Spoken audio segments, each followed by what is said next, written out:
Last time we talked about Anselm's ontological argument.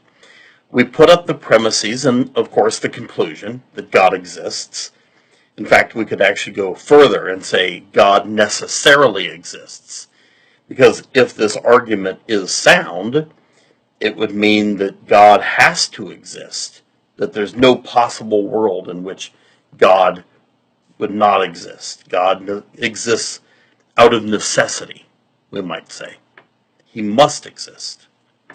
Well, in this short video, I want to talk about some objections to Anselm's ontological argument. I'm not going to talk about Ganilo's perfect island objection in this video. Don't worry, it's coming. I want to talk about a few other objections. So what objections did you see when you look at this argument?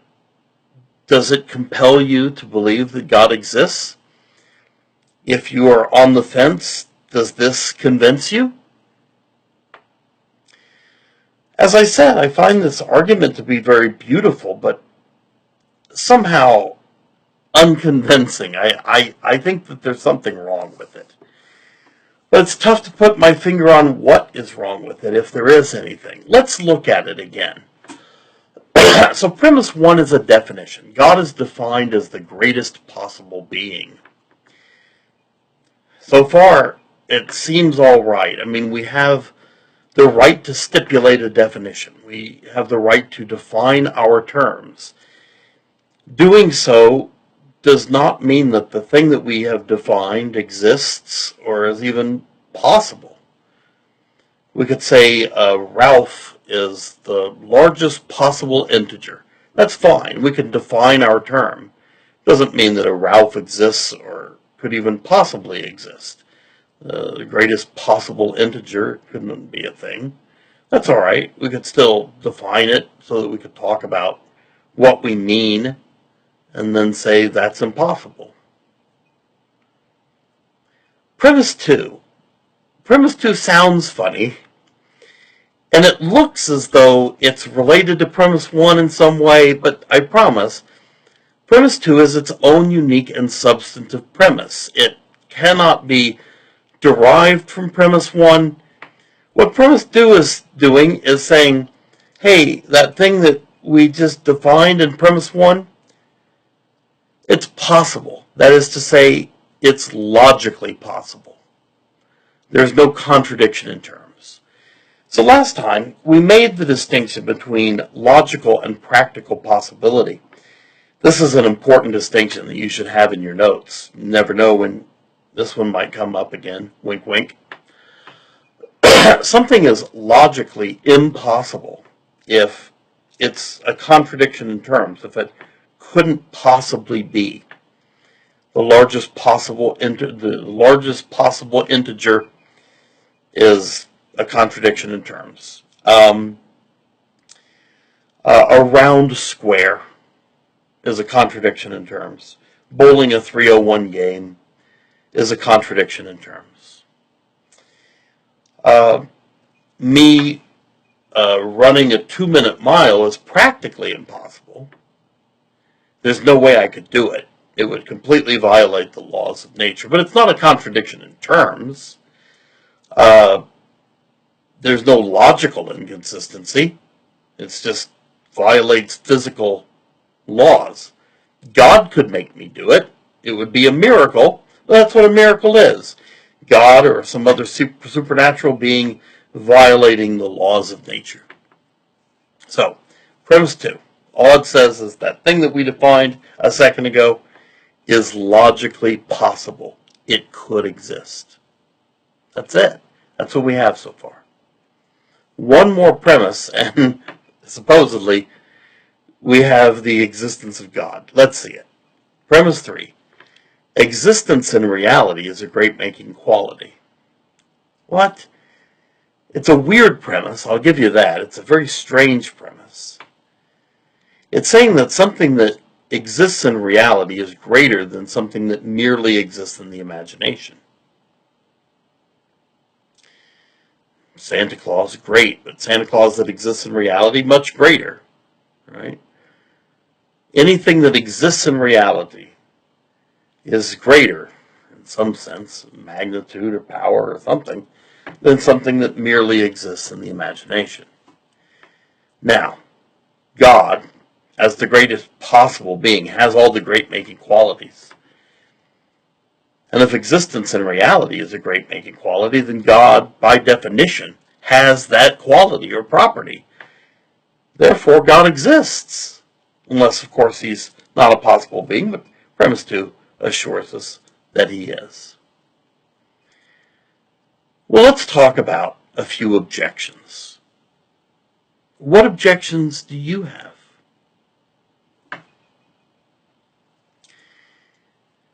One objection might be to premise 2, that God is a possible being.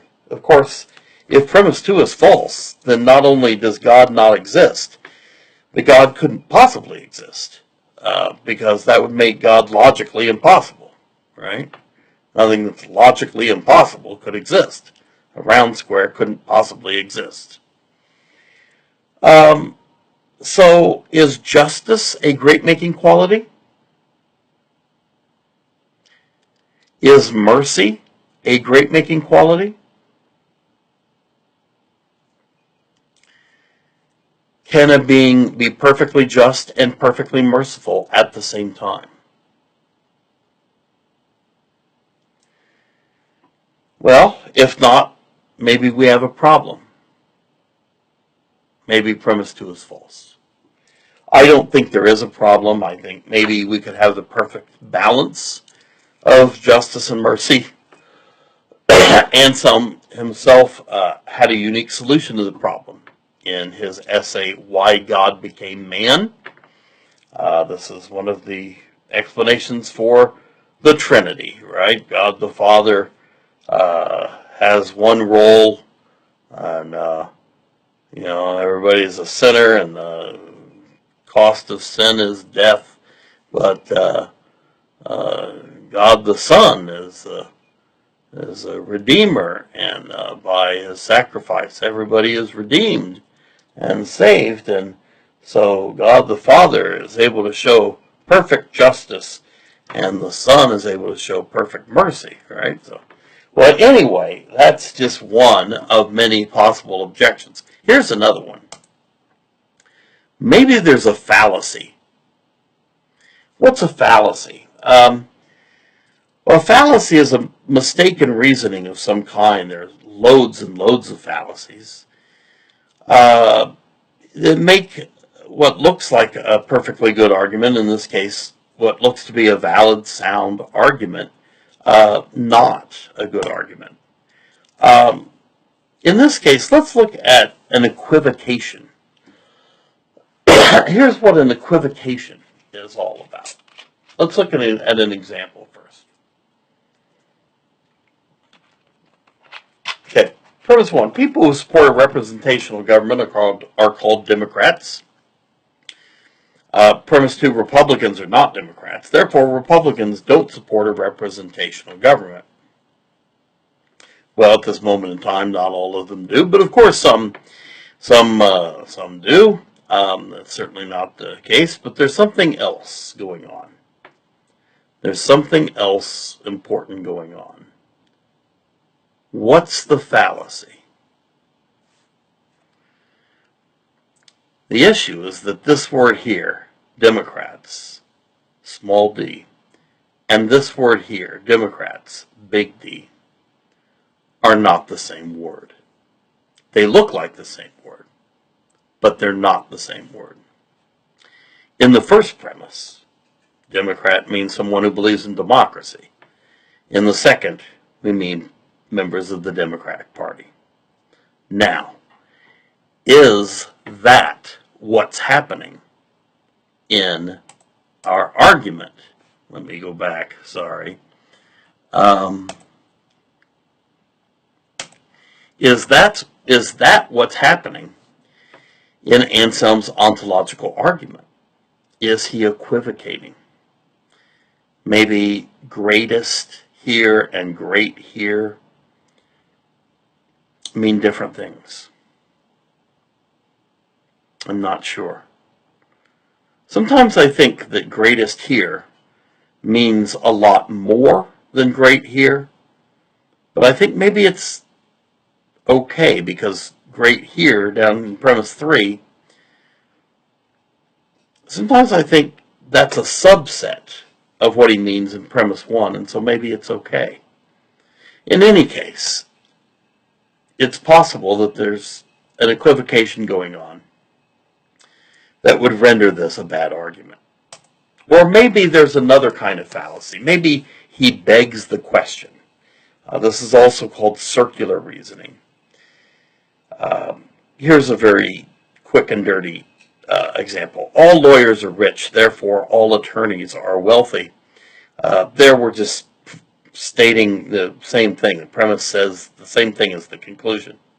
But take a look at this one. We're going to start with the conclusion here. It's a little bit out of order, but God exists. We know that God exists because it says so in the Bible. And everything in the Bible is true because it was written by God. Now, what's going on here? Well, what's happening is that we are trying to prove the existence of God by presupposing the existence of God. So one of the things necessary to prove the conclusion that God exists is that the Bible was written by God. That's a problem. Is that what is going on? Oh, back to the argument, sorry. Is that what's going on in Anselm's ontological argument? Is he begging the question? Has he so loaded premise 1 that this is all just a big circular argument? Finally, this will be my last objection before we move on to Ganilo's objection in the next video. Kant, Immanuel Kant, the great philosopher, we'll be looking at later in the semester. Immanuel Kant had problems with premise 3. He said, existence is not a predicate. What he means is he thought that existence is not a property that things can have or lack. Rather, once you say something, you say Ted exists, well, you don't have to say exists. Once you've said the subject Ted, you don't need the predicate exists. His existence is already there in the subject Ted. You don't need exists. So back when I was single, sometimes my friends would try to set me up on dates, on blind dates, right? And they'd say, "Hey, Joe, you should meet this girl. She's smart and she's funny. She's pretty. Oh yeah, and she exists in reality." Well, that would be a very odd thing for them to include.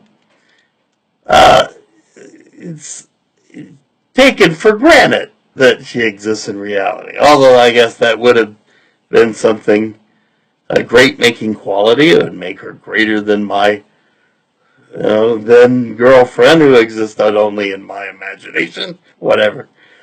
In any case, Kant might have a point there. Existence in reality, being a great making quality, it's just such an odd thing to say. And maybe the reason that it's so odd is that maybe existing isn't really a quality or property or attribute that a thing can have or lack. It doesn't make sense to talk about having or lacking that property. Well, in any case, we're not done with Anselm's ontological argument. I hope that, you're still getting excited about this argument. We'll see you in the next video.